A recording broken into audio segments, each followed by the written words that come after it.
Croissance avec Média France, le partenaire média et contenu de toutes les PME. BFM Business, Objectif Croissance, présenté par Jeanne Baron. Bonjour à tous et bienvenue sur BFM Business pour cette nouvelle édition d'Objectif Croissance, l'émission dédiée à l'entreprise française qui se porte bien et qui rayonne au niveau national mais aussi international. Alors aujourd'hui sur ce plateau, je vais recevoir 5 chefs d'entreprise, les uns plus passionnés que les autres, qui vont venir nous parler de leur entreprise. Et puis à la fin de cette émission, notre expert Romain Saillard, avocat d'affaires, viendra nous donner 3 bonnes raisons pour vous protéger, entrepreneurs, et conclure un pacte d'associés. Sans transition, place à mon premier invité.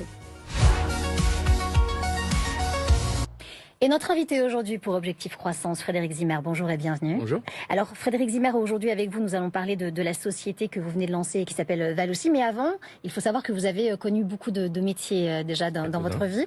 Vous avez notamment été numéro 2 d'un opérateur télécom, vous avez été président de différents intégrateurs, puis vous avez été également président de la première TowerCo française à avoir concurrencé l'acteur historique TDF. 3 ans après, vous avez décidé de fonder votre propre TowerCo, Valosim, dont nous allons parler aujourd'hui. Mais je pense qu'il est important, avant de rentrer dans le cœur du sujet, de nous expliquer ce qu'est une TowerCo, Frédéric Zimmer. Tout à fait. Alors en fait, sur un site de téléphonie mobile, il y a toujours 3 types d'acteurs. Il y a un propriétaire de terrain ou de terrasse. Ça peut être un particulier, une mairie, une copro, un propriétaire d'immeuble. Vous avez la TowerCo qui est propriétaire du pylône. Et vous avez l'opérateur qui est propriétaire des antennes. L'opérateur, il loue à la TowerCo pour mettre ses antennes et il loue très très cher à la TowerCo. Et la TowerCo, elle loue très peu cher aux propriétaires du terrain ou de la terrasse. Donc ça crée un déséquilibre puisque sur un site, en fait, 75% de la valeur est captée par les TowerCo et le reste est à partager entre les bailleurs et les opérateurs. Alors comment est-ce que vous pouvez expliquer qu'on en soit arrivé là? Comment c'est possible? Parce que là, on a une vraie disparité. Au niveau des prix, c'est presque une injustice, non? On peut le considérer comme ça. En fait, ce qu'il faut savoir, c'est qu'initialement, les pylônes ont été construits par les opérateurs. D'accord. Mais ils ont été obligés de les vendre aux TowerCo pour financer les nouvelles technologies, la 4G et maintenant la 5G. Comme ces technologies représentent des investissements très très forts, ils ont dû vendre leurs pylônes très très cher. Très très cher aux TowerCo, ils les vendent 400 000 €, alors que quand vous construisez un pylône neuf, ça coûte 100 000. Évidemment, en contrepartie, ils ont dû accepter de payer des loyers exorbitants aux TowerCo, de manière à ce que la TowerCo puisse rentabiliser son investissement, d'où ce déséquilibre. En fait, c'est une bulle financière. D'accord, on comprend mieux.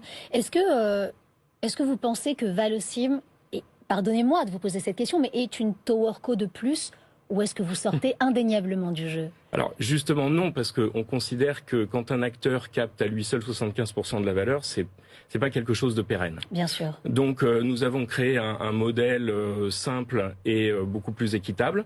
D'abord, dans un premier temps, nous offrons 30% de plus de loyer à tous les propriétaires de terrain ou de terrasse. Ensuite, lorsque nous sommes titrés, nous continuons à accueillir bien sûr les opérateurs qui étaient présents, mais on les fait payer 30% moins cher leur tarif d'hébergement. Alors vous allez me dire, on a moins de recettes, on a plus de dépenses, comment Valosim fait pour vivre? Finalement, c'est assez simple. D'abord, on accepte d'avoir 2 fois moins de marge qu'une TowerCo classique sur un site. Et quand on reconstruit le pylône, nous, il va nous coûter 100 000 €. Alors que la TowerCo, elle l'a payé 400 000. Oui, tout à fait. Donc on a 4 fois moins d'investissement. D'accord. On a 2 fois moins de marge. Donc à l'arrivée, on est 2 fois plus rentable. Donc en vérité, c'est ça la clé du succès. Exactement. Et en plus, on partage le bénéfice avec les opérateurs et avec les bailleurs. Ce qui est plutôt juste. Ce qui est plus équitable. On retrouve une équité qui se perdait relativement dans ce corps de métier, on va se dire la vérité. J'ai envie de vous poser une autre question, forcément dans le futur. Vous avez envie de séduire combien de bailleurs, apporter combien d'économies supplémentaires aux opérateurs? Parce que c'est rassurant ce que vous proposez aujourd'hui, c'est attractif. Alors c'est pas que attractif, c'est pas du rêve, puisque très concrètement en 2019 nous avons signé plus de 1000 bailleurs en 2019. On espère bien pouvoir dire qu'on en aura plusieurs milliers prochainement.